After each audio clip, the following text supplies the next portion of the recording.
years ago, and the place of making dolcetto is in Signo. Signo is really one of the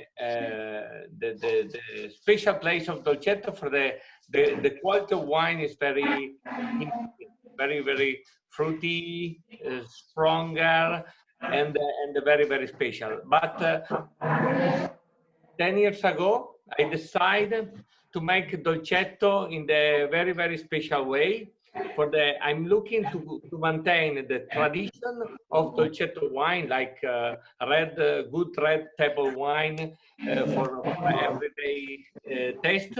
But I'm making with a special work.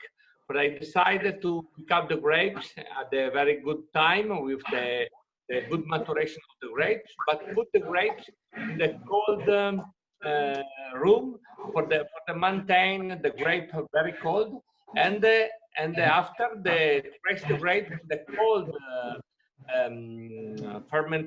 the cold tank of fermentation, just for the maintain for 2 days maturation without fermentation, and in the final the wine bring maintain your previous aroma, your previous character in the fruit, and after this, starting the very slow fermentation for 2 days at 20 degrees, very low temperature, for keep maintain the aroma, but in the same time not extract the green tannin.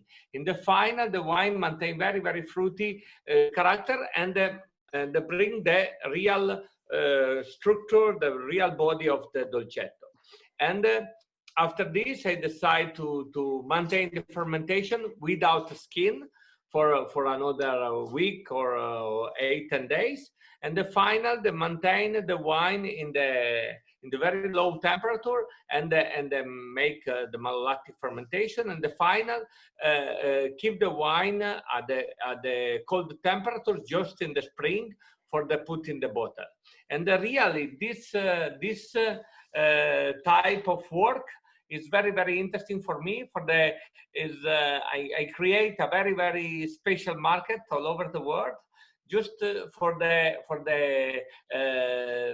explain the dolcetto is very is possible to make a full body wine, but in very easy system to drink, as a very easy system to test.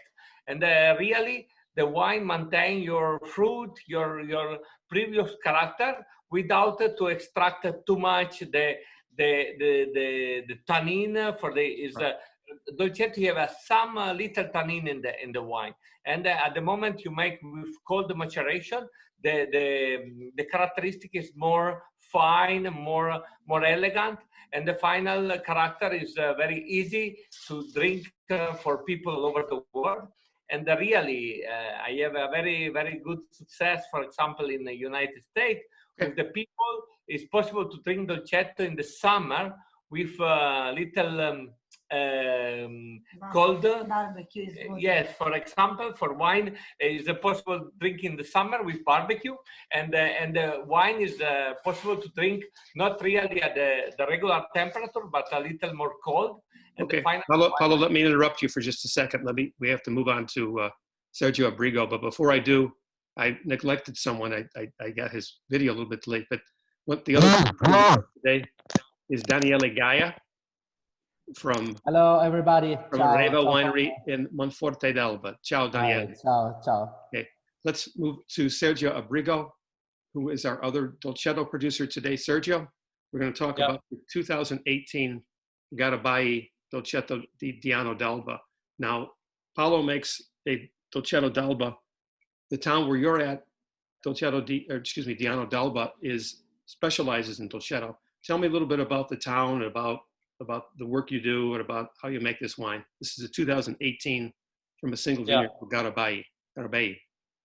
Dolcetto for us means a lot because we grow up with Dolcetto in Diano d'Alba. Diano d'Alba is a village with a specific DOCG for making Dolcetto. And so in this case, the Garabai, it's the the oldest plant we have at home in Sori dei Crava. Also, the winery is located just in the center of this Sori, and the Sori are like the MGA in the Barolo. They were made in the mid-80s, and Diano d'Alba divided in 76 subzones all the vineyards in Diano.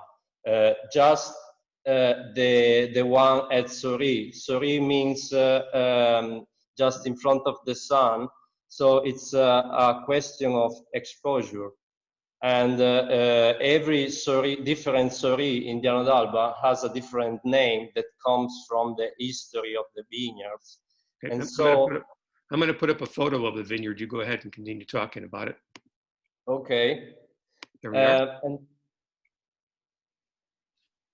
Okay, that photo is it's a photograph from the left side of my winery, looking at the Sori dei Crava, which is composed by these two front hills we see.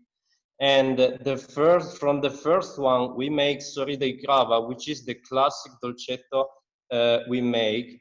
And from the second hill, we have different clone here. It's a muscle selection made out by my grandfather. And so we always have different grapes, different in quality. And from really close vineyards, we make two different wines. And in specifics, Garabay, it's always good in aging, has a good age potential, because in Diano d'Alba we have the right soil to produce excellent quality Dolcetto grapes. And so with a lot of polyphenols and tannins that can make the wine good to age. And in Garabay, it's also the hill we always get the best maturation. So it's also a key in our production because it's constant in the years. So even in 2018 and in other vintages, we get the full maturation in this hill. And so for that reason, we make a specific bottle made out by a selection of these grapes. And second thing is that we are producer in Diano d'Alba from over than 50 years old. And so we know very well our vineyards and how to produce a Dolcetto. We are kind of specialists because we grown up in Diano d'Alba, so just in the center of an area located in Dolcetto grapes. Let me ask you, I know in Diano d'Alba, you also can produce Barolo. It's one of the 11 communes for Barolo, but there's much more Dolcetto planted in Diano d'Alba than there is Nebbiolo. What's the percentage? Yeah, the percentage is really low because Diano d'Alba is located in the eastern part of the Barolo area. It's a partial village inside the Barolo area, and so that means that only 3 vineyards close to Serralunga are inside the Barolo production area. And so that's less than 20% of the surface.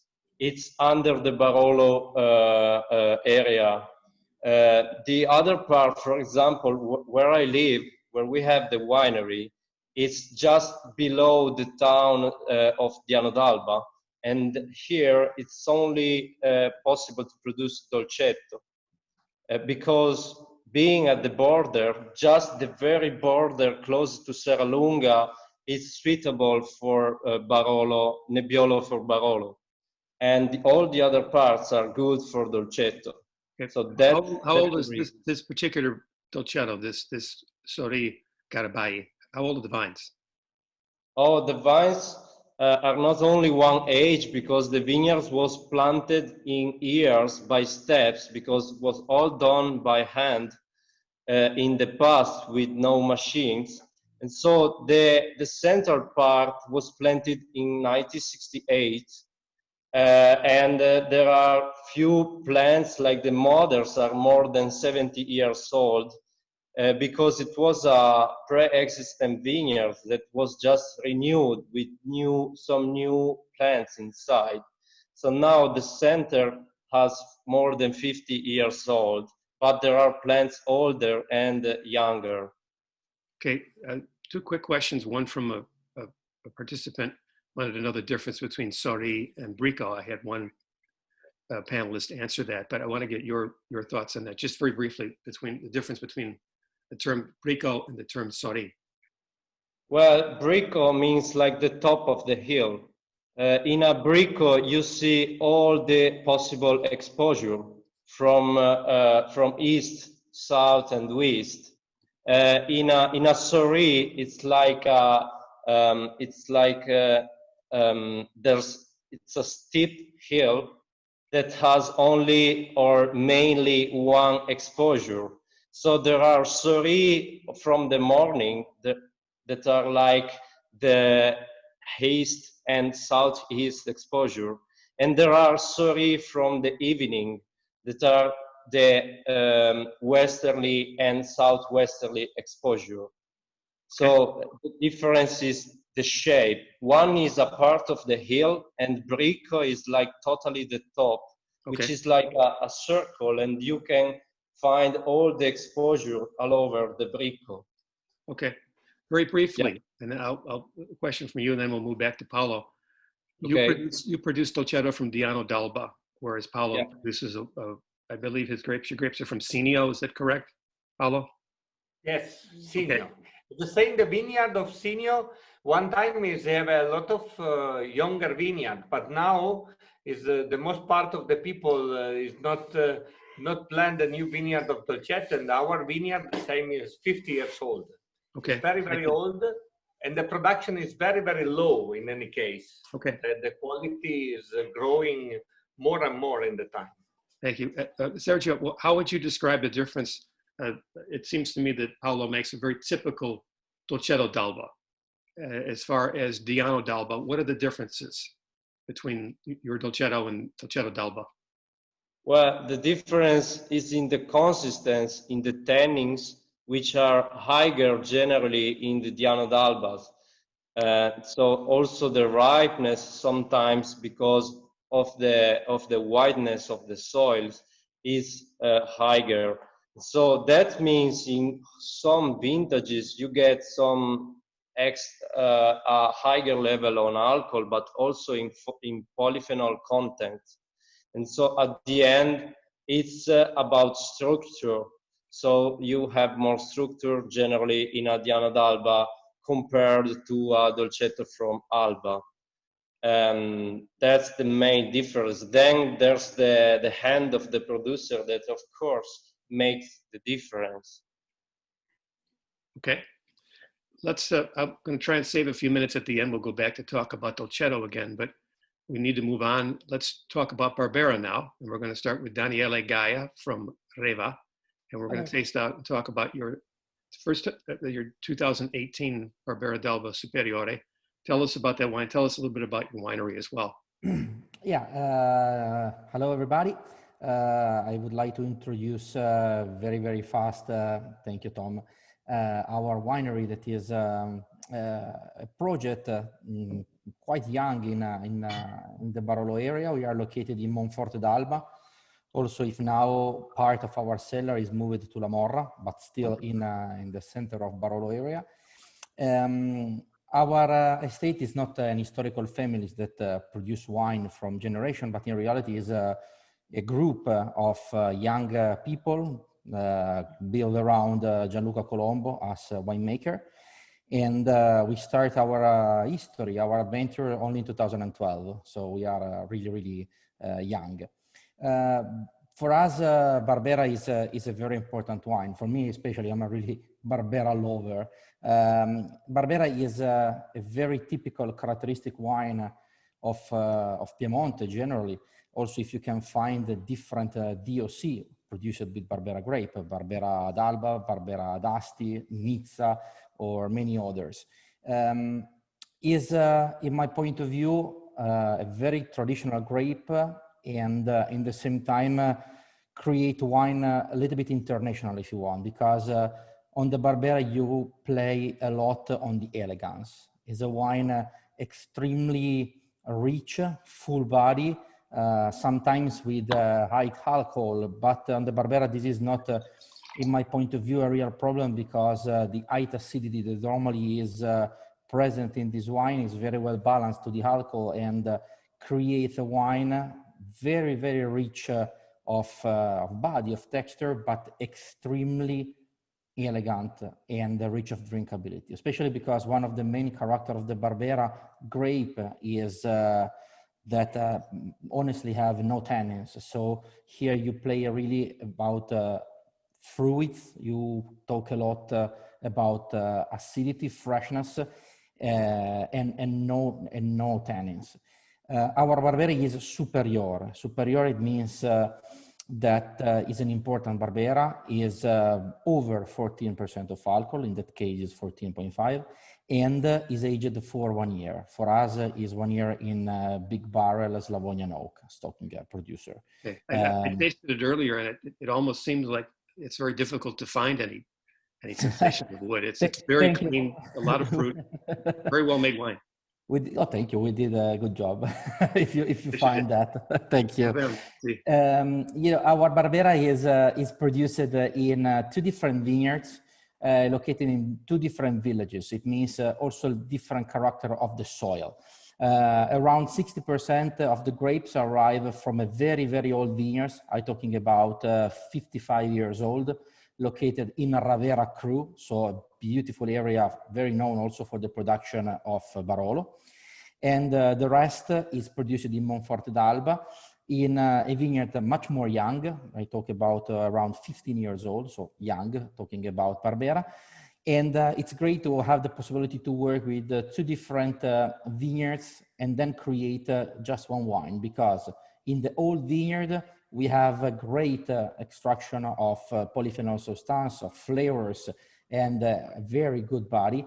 In the new vineyards in Monforte, we have more acidity. And we work the 2 grapes separated, so we create 2 different wines during the vinification, and then we create the final blend before the aging period in oak.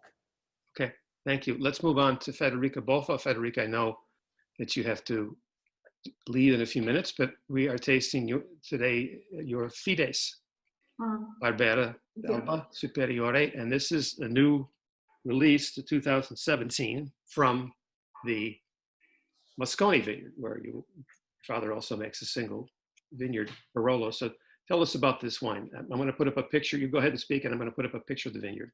Sure. Our family has always had a great devotion, a great love, and a great passion towards Barbera, and especially towards Barbera grown in very special region of Barolo and Barbaresco. Because we've always believed that in this particular great terroir, they can have a very particular character. We are growing our Barbera in the right side, from the right side of the Tanaro area. So in the very well known and very important terroir of Barolo and Barbaresco. Here in Piemonte, we have a very special expression regarding the Barbera grown in the top Grand Cru location of the Barolo region. We say that the Barbera baroleggia, which means that the Barbera is very looking like the Barolo. And this is the concept, and this is the soul of our Barbera. Fides is a Barbera d'Alba Superiore, Vigna Mosconi, and our concept of Fides and of Barbera is not to show to the great wine lovers an entry-level wine or a wine that can match with every kind of food, which is the typical character of Barbera in our region. Instead, we want to show a great and important wine, as all the main wines in our region that are grown in the great terroir of Barolo and Barbaresco. And in fact, the word Fides, which means in Latin faith and trust, is really showing our trust towards the Barbera that are grown in the Grand Cru location in this occasion, we are talking about Monforte, and we are talking about the portion of Monforte close to the Serralunga side. Over here, you can see... Excuse me, Federica, with the picture here, can you tell us exactly? Yeah, over here you can see the picture of Mosconi Vineyard. From Mosconi, we are almost 200 meters in air, far from Serralunga. In Mosconi, you can have a very beautiful picture of Ornato Vineyard, which is our great vineyard located in Serralunga d'Alba. So we are in the portion of Monforte, close to the big bones, structure and masculinity of Serralunga side. Sometimes people are asking us why we are sacrificing vineyards with great position and exposure in the Barolo area or in the Barbaresco area, where we could instead plant Nebbiolo and make very good Barolo or Barbaresco and sell them at a very high level, high price. This is not what we were interested in. We are interested in making top wines and sometimes even sacrificing the economic and financial return of our activity. This is the case of Fides. We are producing very, very small amount of this wine. We are making around 7,000 to 8,000 bottles every year. The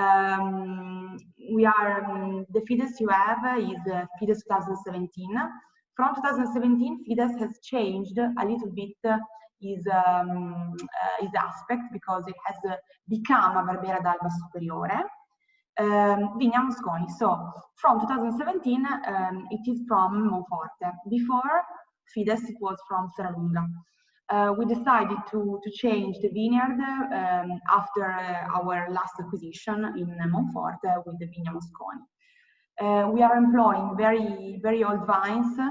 The vineyard for Fides are coming from the 41 and 47, 1941, 1947. Okay. So they are very, very old vines and very old vineyards. Aging 18 months in big cask with a small portion of barrique as well. Very, very, very low yields. We are talking about 6,000 kilos per hectare, which is a very, very low yields. Of course, this is not an everyday drinking style easy wine, as the Barbera is known all over the world. This is a very special super style Barbera, which maybe could be an everyday drinking wine for special people who are keen to drink high quality and peculiar high class wines. Okay, let me ask you on that point. Obviously, Fides is a very special limited selection.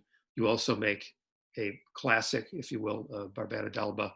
And Daniele, get your thoughts on this, and also Matteo and some of the other producers that also make Barbera. But we hear all the time about it's the most widely planted red variety in Piemonte, and people that don't think much of it, which is none of us, but some people say, well, it's sort of an everyday wine. You have it at lunch. It's nothing special to it. And I obviously with Fides that would prove that wrong. But tell me about what Barbera means to you and to the other and to citizens of the Langhe.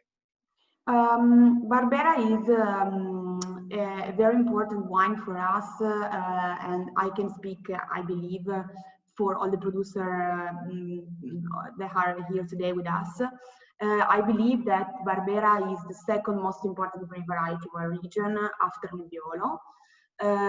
It is known all over the world to be an easy drinking style of wine that can pair with every kind of food, almost. Our act of love towards Barbera is to elevate this grape and to bring it to the same level of quality and of importance as Barolo and Barbaresco. Okay. So this is what we are trying to do since 1996, when this wine was born. Great. Daniele, what are your thoughts about, why did you decide to produce Barbera? Is it just, it's such a popular grape, something you love? What does it mean? I was born and I'm living in Roero area, that is the other side of Tanaro River. Right. And, people that live in that area have in the blood, percentage of Farnese, a percentage of Barbera. So for me, Barbera is something that I always had in my hand. Also, when I was young, my family had a vineyard of Barbera that we managed until 10 years ago. And it's a wine that really I love to drink. It's a wine that I can open with friends, with food or without. And it's a wine that gives me great pleasure in drinkability. So it's a wine that for me is important. We put a lot of energy. We consider this at the same level of our Nebbiolo. And I really think is a good first step for the people that don't know wines from Piemonte before to approach something a little bit more interesting, but also difficult wines to drink that, for example, can be the Barolo or the Barbaresco or the Roero. Right. Okay. Matteo and Martina, we're going to talk about some of your Nebbiolo today, but you also produce several versions of Barbera. Tell us, what it means to you, and also a question. One of the positives of Barbera is the acidity is so high for red grape, and that with climate change, it can handle climate change a little bit better. Can you talk about that? Yes, of course. Barbera is the most popular variety in Piedmont. It's a variety that we believe a lot in. In the last years, we invested in a new project in Consorzio d'Asti in 2015. We go 4 hectares there. So we make Barbera d'Alba and Barbera d'Asti. Of course, what we saw in the last year, in 2020 vintage, exalt also this characteristic is that with this climate change, with a very warm September, the acidity and the freshness of Barbera helps a lot to balance the climate, the sun. So the quality of Barbera is growing the last 20 years a lot because the making, the change of growing in the vineyard, and the climate helps a lot to that. So it's absolutely a great Piemonte variety Barbera. What percentage of your production is Barbera? 40%. Okay, so very small. Okay, Paolo, you also make a Barbera d'Alba. What percentage of your production is Barbera? It's not very big, but it's around to 20% of Barbera. Is the same. The vineyard is between 30 and 50 years old. It's very old vineyard, and the production very limited in the south exposition. And I'm very happy for this. The system to aging is a little different than Barolo. For the Barolo aging, the most part in the big barrel, and the Barbera likes to aging 1 year in the Burgundy barrel, 350 liters. Okay. And the Barbera is a very nice character to the wine. Yeah. And what are your thoughts about? I mean, I'm sure you grew up and you probably enjoyed a lot of Barbera. What are your thoughts about Barbera just being sort of an everyday wine? It's better than that, isn't it? Yes, it's very interesting. For the Barbera is quite very approachable wine, easy to drink, but in the same time is incredible powerful. For the same in Insigno, 20 years ago, the maturation of the grapes is not so strong than now. With in the last 10-15 years, it's changed a lot the weather. Insigno, for the Insigno, the altitude is around to 400 meters, and the reduct a little the production in the vineyard, and then now the production is less than 8 tons for hectares, around to 6 and 7 tons for hectares. And now the over powerful, strong character in the wine are 15 in alcohol, very full body, but in the same time, the wine is very approachable. For the acidity, is very high. Is a good acidity, good body, very strong body, over powerful body, and at the same time is a very fruity wine. And the oak is just make for the round a little the characteristic of the wine. Is fantastic balance with full body, with good acidity, and a very balanced character in the wine. Okay, the vintage that we have today is 2019, which yes. I just want to talk a little bit about not only Barbera, but that vintage in general. Every producer I've talked to in Piemonte says every variety is performed brilliantly in 2019.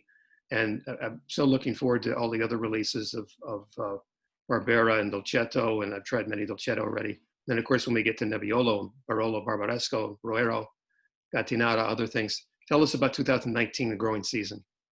Yes, it's quite interesting to combine the two vintage for the practically in the 18 for me it's more traditional vintage of wine. It's like special like in Barolo or in Barbera and Nebbiolo is like the tradition of the vintage, the tradition character of the grapes, maturation, good maturation, long, full after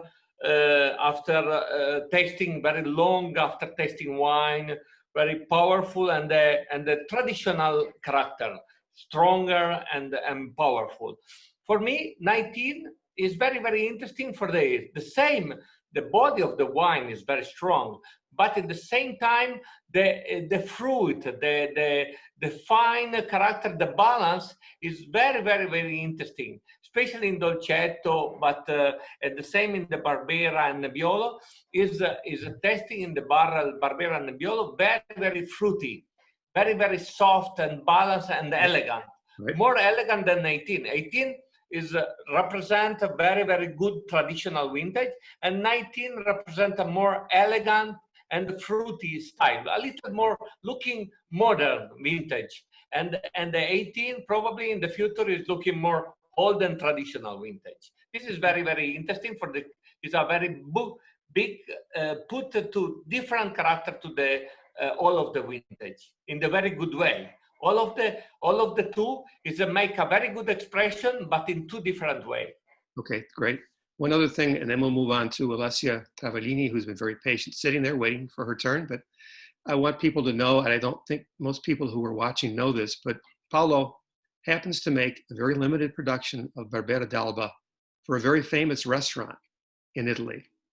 Yes, I make a very, very special small quantity. Is really the vineyard is the same, but is make a special selection for the barrel for the Massimo Bottura for Osteria Francescana, and is make amazing success for the wine. Is put in combination for the Massimo is make a very, very good combination with food and wine.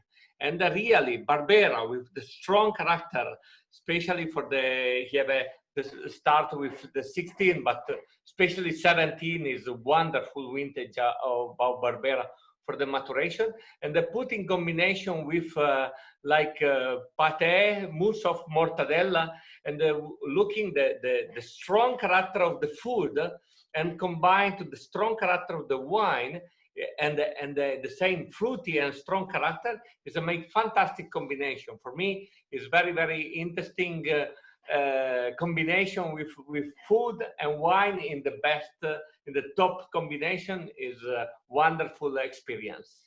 Well, I've never been to his restaurant, and I'm sure most people watching know that that was voted the best restaurant in the world a couple of years ago. But I did taste the wine with you, the 2016 vintage, and it was incredibly smooth. And a little more length in the finish and a little more richness on the palate. So, complimente. So, let's move on to Nebbiolo, and we'll start with Alessia Travaglini. And the Travaglini winery is in Gattinara in Alto Piemonte. Alessia, I hope you're doing well today. Thank you for being so patient. Tell us a little bit about Alto Piemonte in general, and especially the difference. We have two of your Nebbiolo wines today. The difference of a Nebbiolo-based wine from Alto Piemonte versus Langhe. Yes, it's a pleasure for me to speak about my region. That, in fact, I can feel a little bit like a foreigners between all of you that comes from the south of Piedmont. Actually, for the people who is hearing in this webinar, actually. An important thing is that we have to know that the Alto Piemonte and South Piedmont are two completely different regions, even if the Nebbiolo is the grapes variety that represents the Piedmont region in general. The main differences between North and South are of course, the kind of soil that we're speaking about, and and the microclimate, because we are located in the very, very north region, exactly at the foothills of Monte Rosa. Monte Rosa, for the people who don't know, is one of the highest mountains in Europe, actually, and is exactly behind the hills of Gattinara. This is so important for the influence on the microclimate, because actually the Alps, the total chain of the Alps that are exactly behind on the hills of Gattinara makes and create like a sort of wall that protects Gattinara and North Piedmont in general from, for example, the fresh weather and the fresh wind from the Atlantic Ocean, or for example, the North Europe in general. And in fact, there is a very important differences in temperature between winter and summer period. For example, if we consider the winter season, the climate in North Piedmont is a little bit more mild, like mild temperature than the south. For example, my sister had studied in Alba, and every time that in Alba was snowing, here actually we had only the rain. This is because the temperature are a little bit higher than the south. Okay. Thanks to this. And for example, during the summer is a little bit different, because actually we do not have a lot of humidity, because the humidity stays on the flat area that is in the Pianura Padana. We are actually in the beginning of the hills. This is something that helps a lot. But the most important things is the influence also of the lakes Maggiore, the lakes Orta, that are actually 20 minutes from here. And that creates very important differences in temperature between night and day. Second differences is from the soil, because actually for all the North Piedmont in general, but mainly Gattinara, we are speaking about a volcanic soil origin. Because 280 million years ago, actually, from the Rosa Mountain to Gattinara, there was a huge volcano. Of course, now it's completely, it doesn't exist anymore, because actually during the years from 280 million years ago, there were some movements from the African plaque and the European ones. When they collide, actually there is the creation of Alps. But in this case, for this occasion, actually the volcano makes a sort of inclines of 90 degrees. And this is why we have a very important rocky soil that creates the characteristic of the minerality, the sapidity that you can feel directly on the palate, but also on the nose in the wines that you're tasting. Okay, now excuse me, you mentioned freshness in the wines and you mentioned the winds. So exactly. The acidity is a very important part of Nebbiolo in Alto Piemonte. The wines have very good structure. The thinking in a general statement is that, well, there's a little bit higher acidity in the Nebbiolo-based wines of Alto Piemonte compared to the Langhe. Would you agree with that, or is that a bit of does it depend on the individual? Actually, it depends, because we have a very important acidity in our wines, but they are completely and perfectly balanced with the tannins, with the complexity and the micro element that comes directly from the soil. And so there is a very good balance. Actually, of course, many years ago, the acidity was a little bit higher. In fact, before being able to drink a Gattinara, we are speaking about 60, 70, 80 years ago, you had to wait for more time, for a longer time than now, for many different reasons. For example, the different climate changes and many different things. But the high acidity that we have in Gattinara is perfect combined with all the characteristics that they create a sort of beautiful balance. For example, speaking about the minerality and the complexity of these wines, actually we have a most important complexity, for example, than the south, because the roots go very deeply in the soil, so they are able to catch all the micro elements from the rocks that are on the subsoil. So they make a very complex wine, but actually it seems that on the palate, they are they are very fine and delicate and elegant. This is the main characteristics of the North Piedmont Nebbiolo expression. Okay, you selected two of your. You have selected two of your Nebbiolo-based wines today. There's the Costa della Sesia. Exactly. Nebbiolo, right? You have it there. Exactly. And you have your famous Gattinara. And also the Gattinara here, exactly. Right. So what's the difference between the two wines? So actually, I just want to say that Travaglini family and Travaglini winery works with 99% of the total with only the Nebbiolo, and we are able to create 7 different expressions of Nebbiolo by a special selection of the vineyards, by a different aging process. Now I'm speaking about the Nebbiolo Costa della Sesia. Nebbiolo Costa della Sesia is the second appellation that there is in Gattinara. It's a DOC appellation that extends from the right side of the river Sesia. That is the river that go and divide Costa della Sesia and Colline Novaresi. The Nebbiolo Costa della Sesia is the wine that is obtained by the youngest vineyards of the property. I mean, from 5 years when we start to have a very important harvest, because from 1 to 4, actually, we are not able to call harvest because maybe we have some grapes, some fruits spreads in the vineyards. We start to have the first and the real harvest from after the 50 years.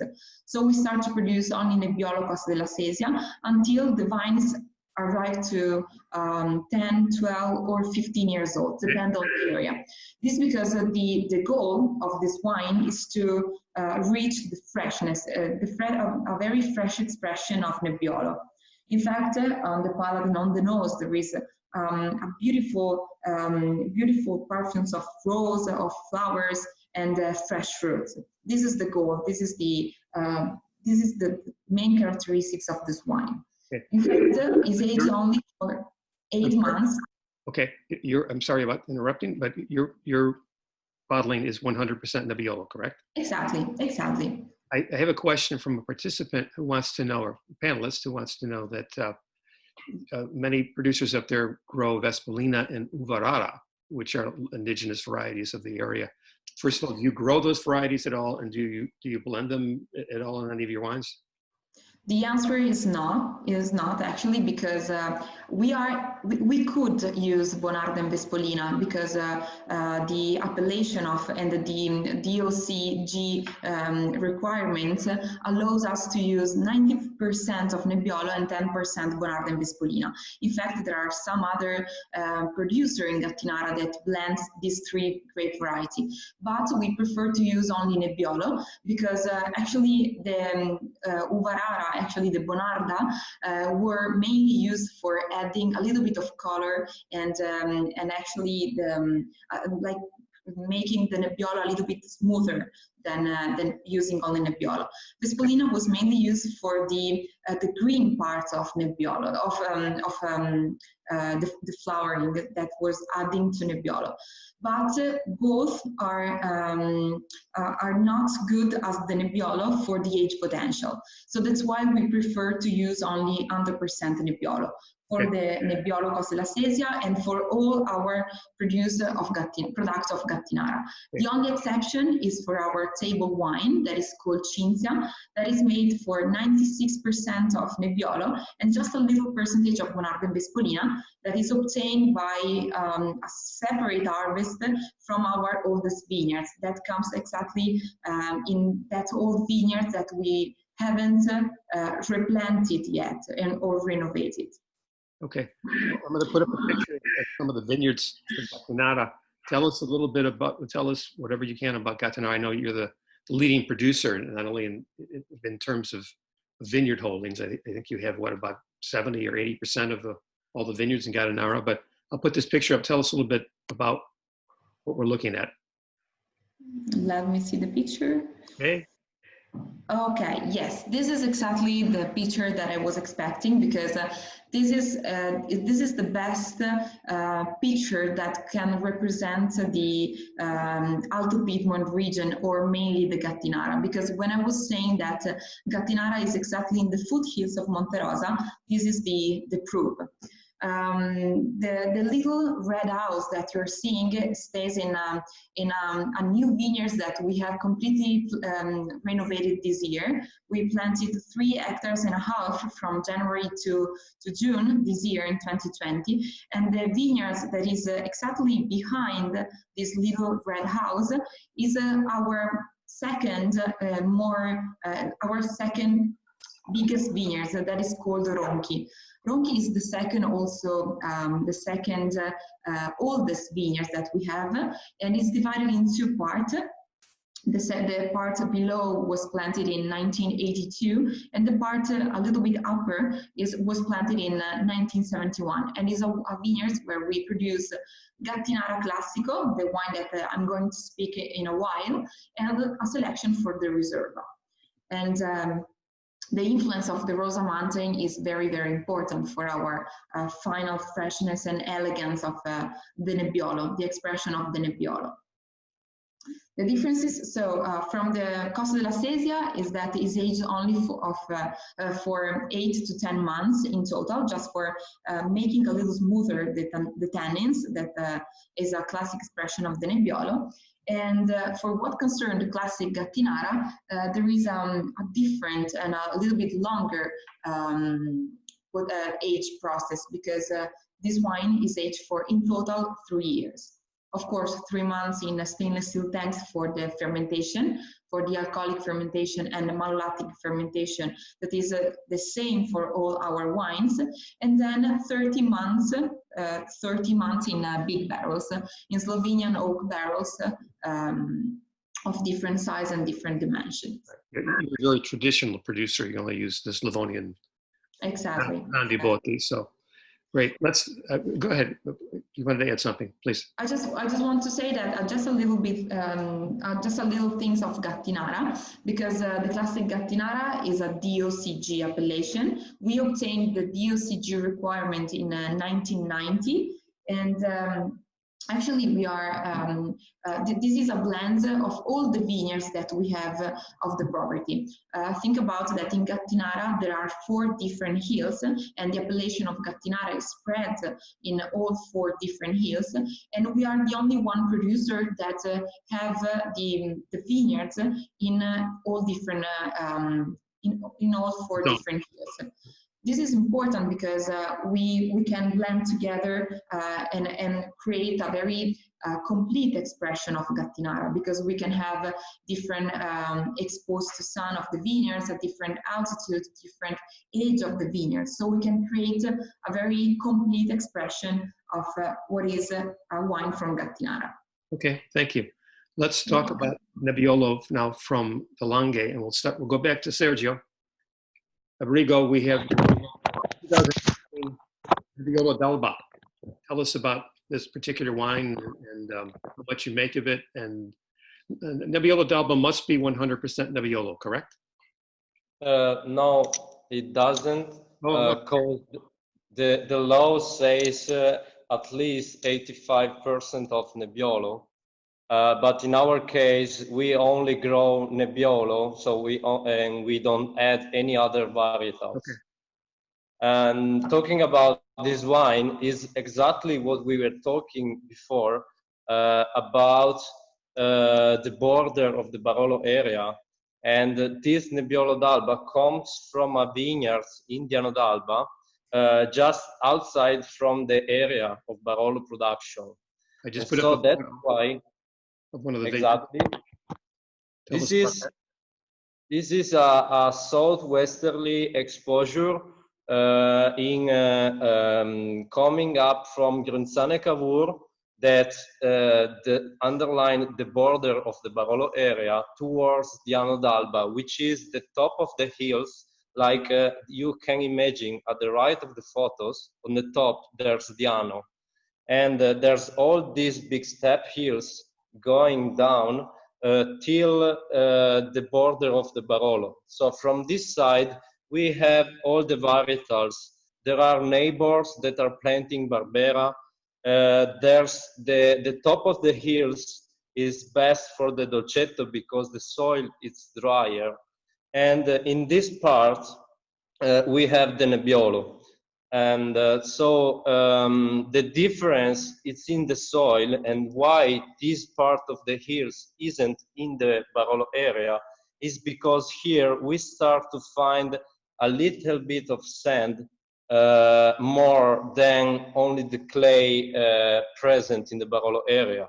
So this, the percentage of sand comes up to 20%, and gives lighter Nebbiolos in color and mouthfeel.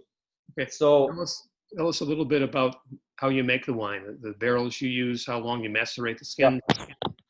In this case, we make a maturation on the skins for 10 days or 12 generally, and then in stainless steel tanks. And then we move to French oak wood. We use barrels and from 225 liters, the barrique, and also bigger barrels for 500 liters and 150 liters. So it's a mix of containers that allow us to age the wine, don't giving too much booty flavors.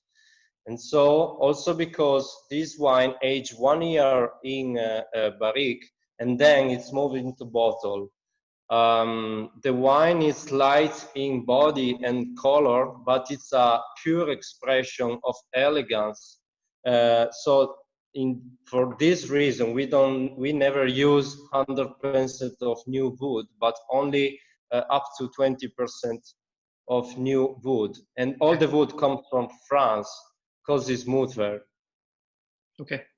Let me talk about Langhe Nebbiolo now, and we'll move back to Matteo and Martina Molino. We have your 2018 Langhe Nebbiolo, which we're going to talk about today. So it gets confusing, even the people that know the wines of Langhe.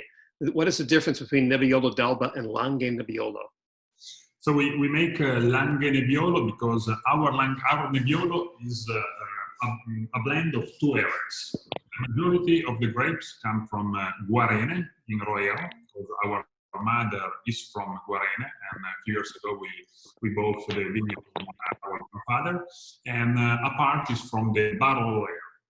So Langhe Nebbiolo is a denomination that in the last few years is growing a lot in popularity. It's a denomination that,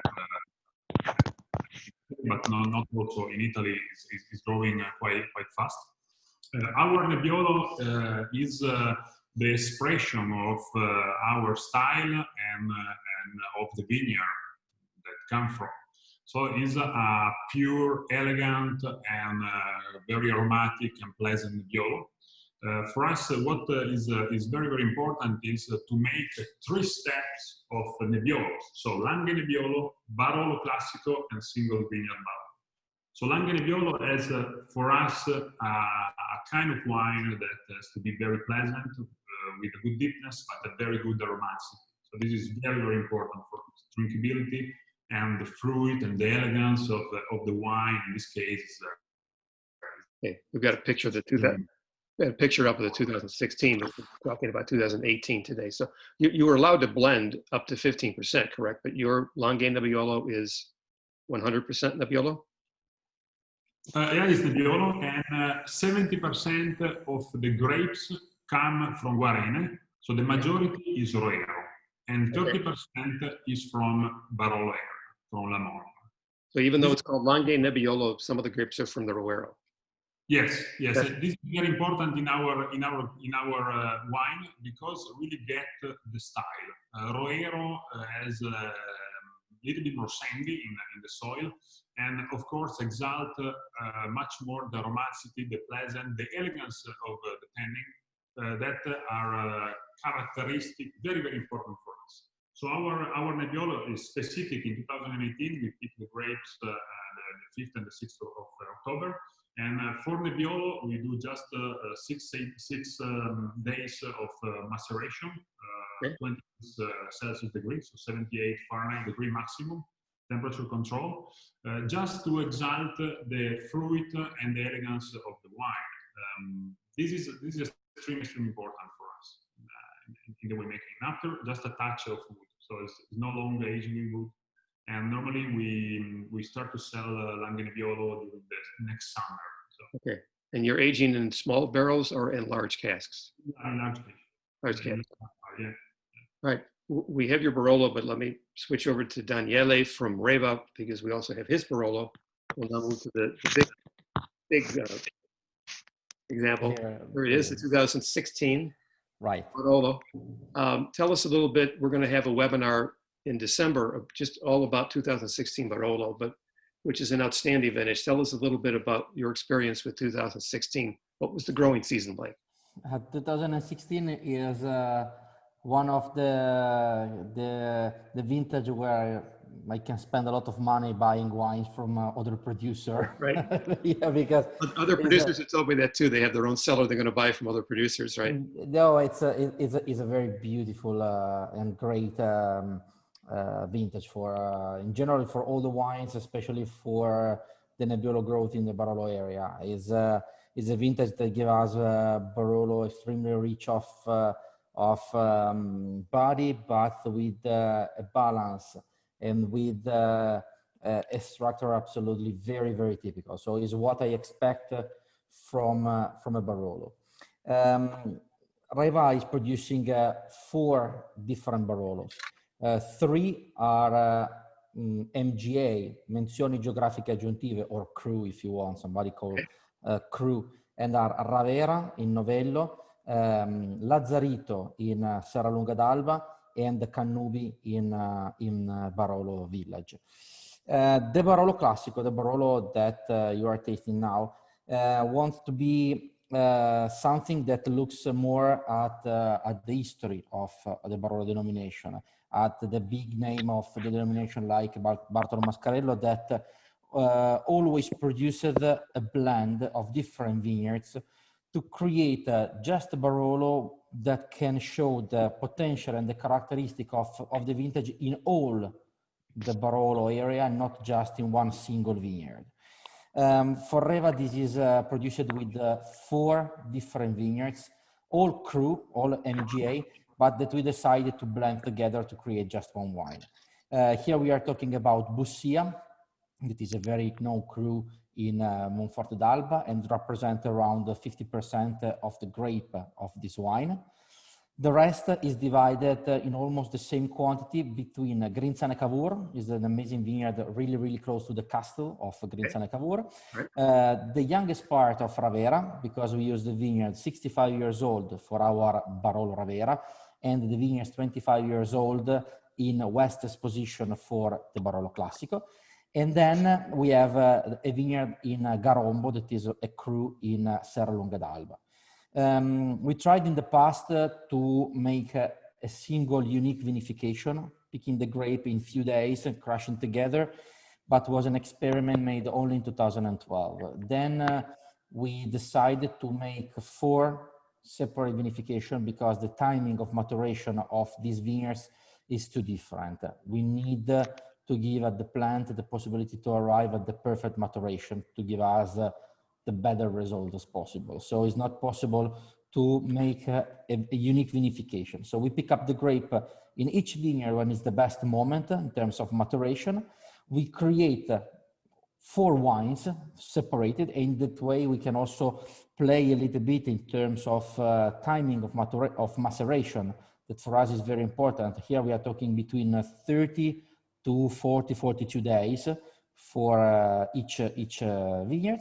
And only at the end of the malolactic fermentation, before to go in the barrel, we create the blend between these 4 different expressions. And we go for 2 years in big barrels, Slavonian oak, with all the 4 wines together. Then we search on this wine to bottling a little bit earlier than the CRU to give the wine the possibility to stay some month more in the bottles before to arrive on the market, to give more elegance and balance to the wine. So at the end of the 3 years, we start to sell the product. Right. I'm tasting your wine right now, and what I note on this and many 2016 Barolo is how elegant and how round and how gentle and silky the tannins are. That seems to be a trademark of 2016, which is certainly different than what it was many, many years ago. Absolutely. In the last years, there's two things that are changed a lot, in my point of view, and you can find in the wines. The first is the clima. Some of my colleagues before talked about that.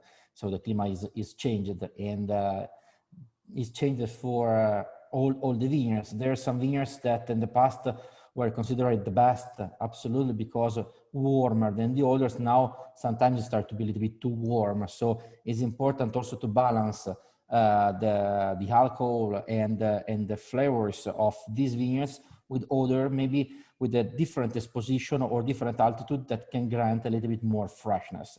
And the second is, of course, the work and the technology also that we are using in the vineyards, in the cellar, sorry. We use autochthonous and indigenous yeast, but we work a lot with temperatures. So we work in cold fermentation, if you want, because we are talking of 22 degrees normally as a temperature of fermentation, and it helps also to manage better the timing of maceration. Okay, let me go back to Matteo and Martina. We also have your 2016 Barolo. Here we are. There you are. Yeah, Tell us about, I understand one of the reasons 2016 was such an amazing vintage was that the weather was just so great, and this was a very long harvest. You were harvesting in the middle of October, as you did. correct. Yeah, exactly. So actually, I'm totally with Daniele. So when he said that is the perfect vintage, no, it's the vintage that every producer really want to have in their hands.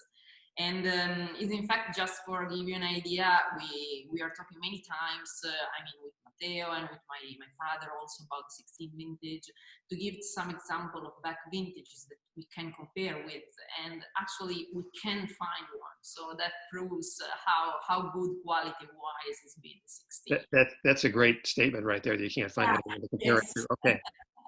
I agree.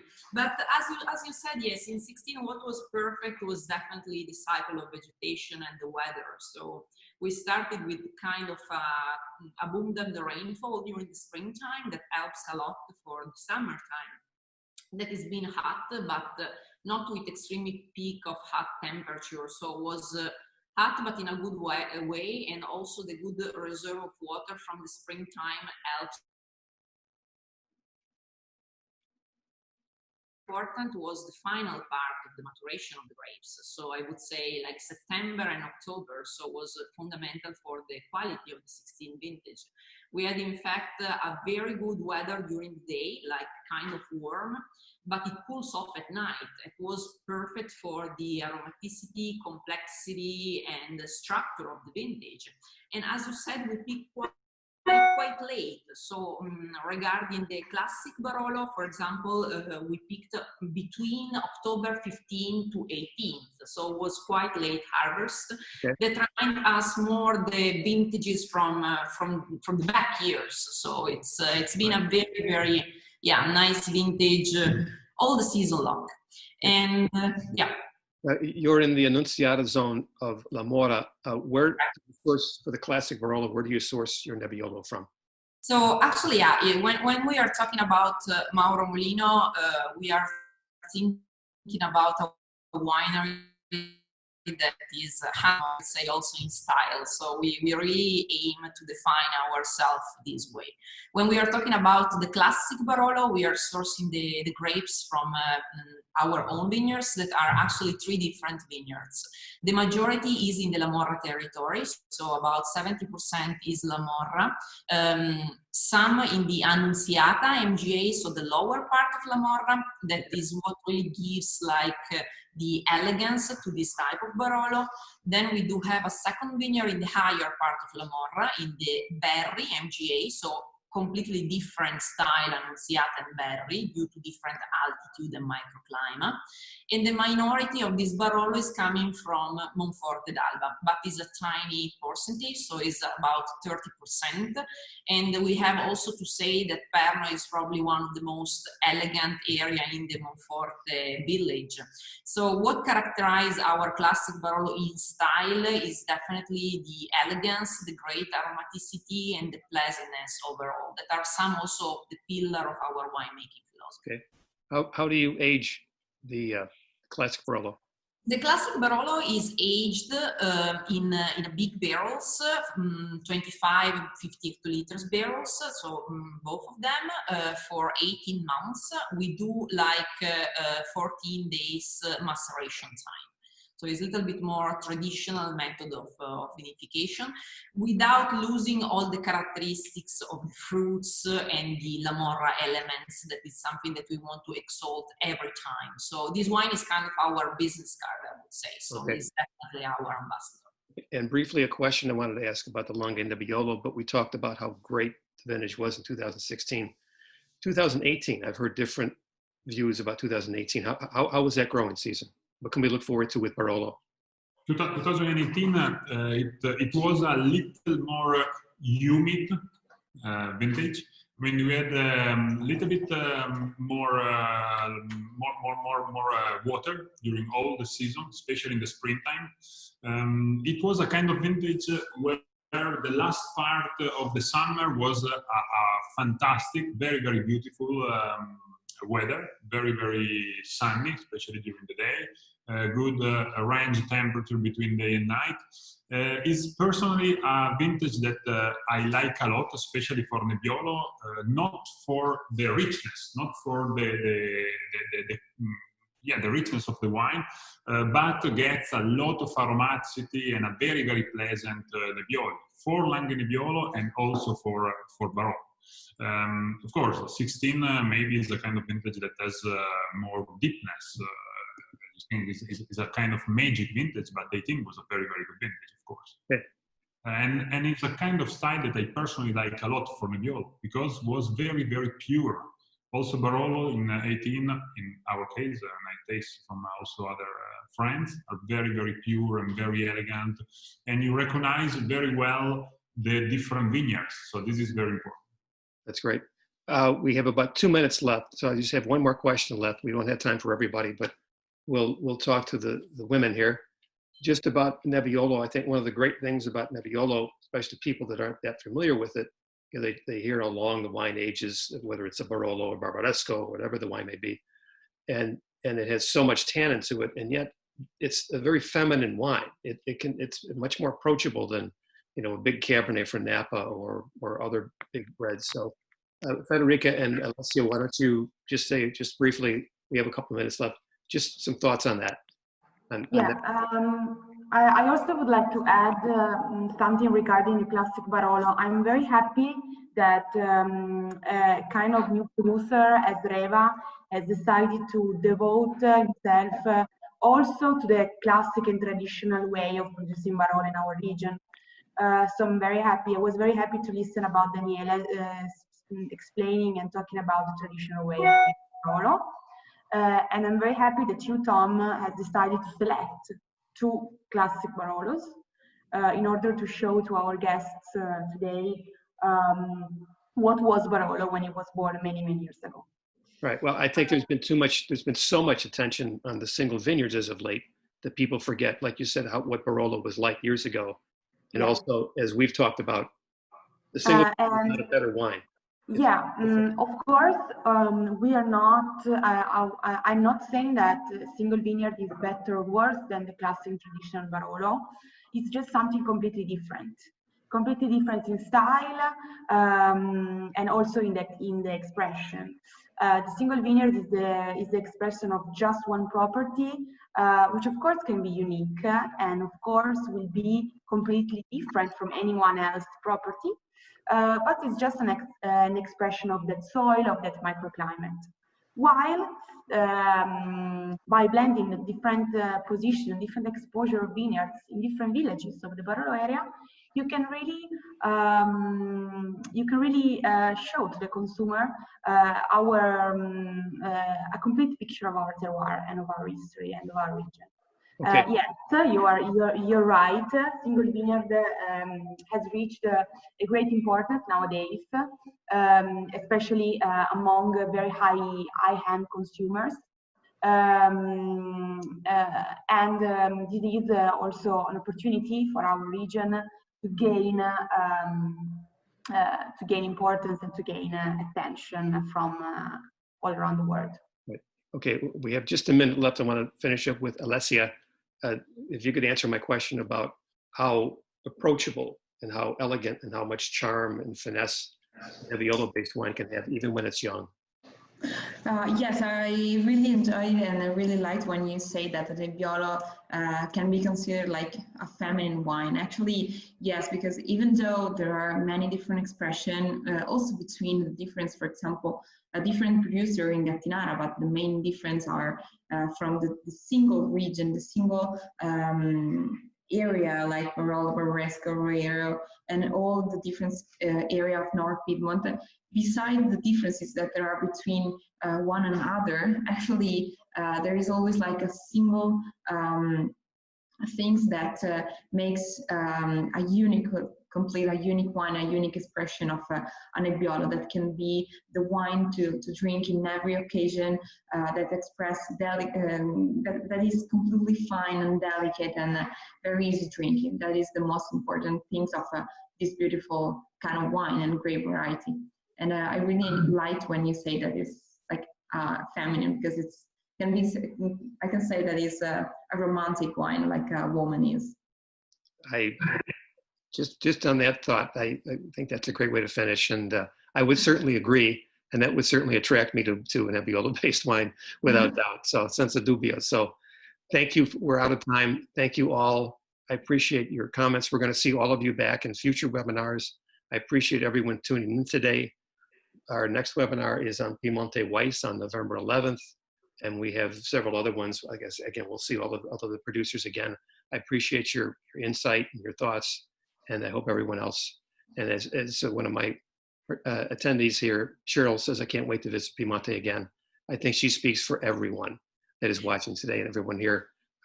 And some of us can't wait to just go to a restaurant again and try a Piemonte wine. We have to try it at home, but I guess that's not so bad. But we certainly want to try them in Piemonte with all of you. So thank you again. Buonanotte. Thank you so much, and have a great day in the United States. We'll see you soon. Okay. Thank you. Bye. Ciao Tom. Ciao. Bye. Ciao Tom. Ciao Sergio. Ciao. Ciao a tutti. Ciao. Ciao. Ciao. Ciao, ciao.